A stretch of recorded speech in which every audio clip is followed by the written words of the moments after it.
ভাই আমি আইতা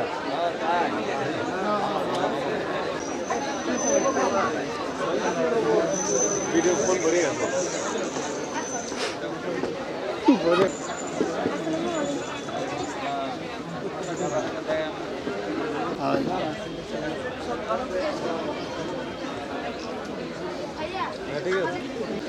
নাহলে মাইট হবে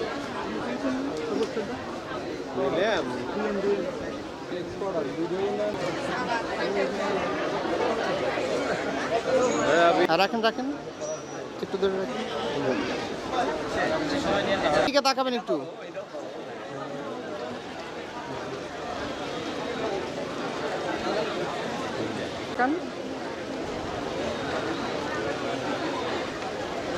পিছিয়ে দেন না হ্যাঁ প্রিয় ছাত্রছাত্রীরা আজকে যারা তোমরা এ প্লাস পেয়েছো নিঃসন্দেহে এটা আমাদের জন্য অনেক বড় পাওয়া কিন্তু তোমরা কি ভেবে দেখেছো এই বড় অর্জনের জন্য পিছনে কারা কলকাঠি নেড়েছে কারা তোমাদেরকে এই কৃতিত্ব অর্জন করার ক্ষেত্রে সহায়ক ভূমিকা পালন করেছে এর জন্য এক নম্বরে কৃতিত্ব কার আল্লাহ তাআলা দ্বিতীয় কে হ্যাঁ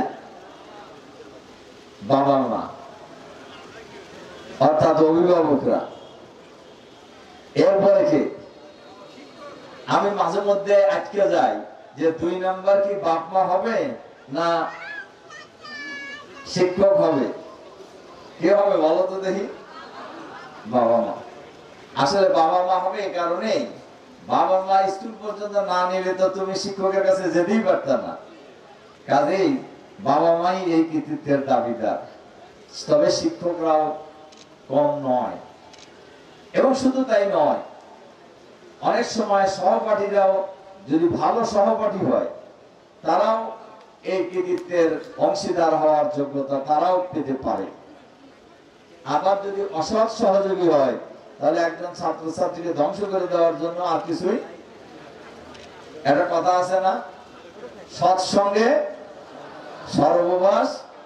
অসৎ সঙ্গে সর্বনাশ মাশাআল্লাহ এটা তো সবাই জানো কাজেই সঙ্গী ঠিক করার ক্ষেত্রে বন্ধু বান্ধব ঠিক করার ক্ষেত্রে এই বিষয়টা অবশ্যই আমাদেরকে মাথায় রাখতে হবে সম্মানিত অভিভাবক মন্ডলী স্নেহের ছাত্রছাত্রী ভাই ও বোনেরা ছাত্রদের জন্য ছাত্রছাত্রীদের জন্য এসএসসি হলো প্রথম ধাপ এটাতে তোমরা কৃতিত্ব অর্জন করছো দ্বিতীয় ধাপ একটু কঠিন দ্বিতীয় ধাপ কি কঠিন না সহজ কঠিন নিঃসন্দেহে কঠিন আবার এই কঠিনটা আরো কঠিনতর করে দেয় যদি বন্ধু বান্ধব অসৎ জুটে যায় এর আগে আরো সারা জীবনের জন্য বাধা হয়ে দাঁড়ায় যদি কোনো কারণে নেশার দিকে ঝুঁকে পড়ে ছাত্ররা বর্তমান সময় খালি ছাত্ররা মেধার দিকে ঝুঁকছে তা নয় মেয়েরাও মেধার কি বলে মেধা বলতেছি নেশার দিকে মেয়েরাও কিন্তু এখন বন্ধু বান্ধবদের আমি আমার নিজের চোখে দেখা বাংলাদেশ সহ ওয়ার্ল্ডের অনেক বিশ্ববিদ্যালয়ে আমি দেখছি ছেলেদের সাথে সাথে মেয়েরাও বিড়ি খেতেছে এখন ওটা কি বিড়ি না আর কিছু এটা কে বলবে তা আমরা আশা করি তবে এখন